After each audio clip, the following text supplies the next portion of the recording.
د خوست ولایت تڼیو ولسوالۍ د کوچانو سیمې د جیګو جیګو غرونو په لمنه کې دا د کوچانو دارالعلوم للامام مجدد الف الثاني رحمت الله علیه مدرسه ده چې پکې د قران کریم حفظ په برخه کې د لسو تنو طالب العلمانو د فارغت غونډه تر سره شوه. د یاد مدرسې خطیب مولوي امین الله ساقب وویل دغه فارغ شویو طالب العلمانو ته د قران کریم حفظ د پښتو، دری، عربي، انګلیسي ژبو ترڅنګ د عصري زده کړو په برخه کې د کمپیوټر ځینې پروګرامونو زده کړه هم ورکړل شوې ده. دلته نن ورځ د قران کریم د حفظ په ویاړ باندې 10 نفره فارغین مونږ لرو. مونږ دلته د قران کریم د حفظ ترڅنګ د دیني علومو شعبې هم لرو، لکه مثلا نحو او صرف او منطق او ادبیات او فقه او احادیث، او د دې ترڅنګ د عصري علومو ځانګړی بخش لرو. مثلا د کمپیوټر، وینډوز او پاور پوینټ او ایم اس ورډ پروګرامونه، همدا رقم د ژبپوهنې په برخه کې انګلیسي، عربي او فارسی، او همدا رقم د شاګردانو د علمي اقتصاد د پیاوړتیا په خاطر باندې د دوی د جرأت حاصلولو په خاطر باندې په اونۍ کې یو انجمن ترتیب هم لرو. او موږ ډېر خوشاله یو چې موږ د هدف ته ورسېدو چې موږ تاسو اوس په خپل سترګو باندې وینئ چې موږ لازمي پرېږو،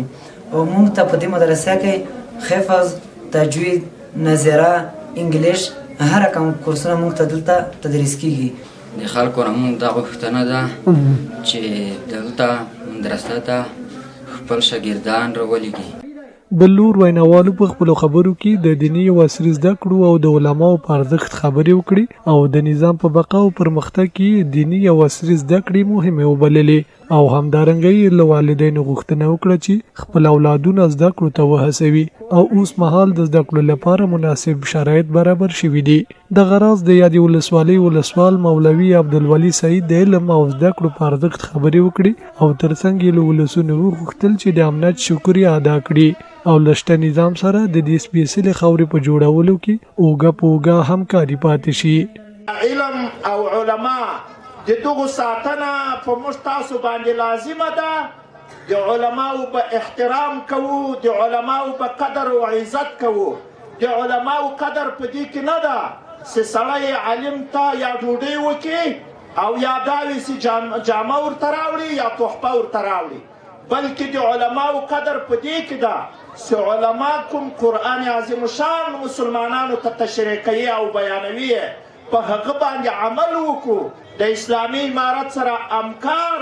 او د دغه امنیتي ځواکونو سره شپه او په ورځ باندې خپله همکاري وکړو. یاد دی چې له دې وړاندې هم د یادې مدرسې څخه زیات شمېر حافظان فارغ او پاړونده برخه کې ټولنې ته د خدمت په موخه وړاندې کړي دي.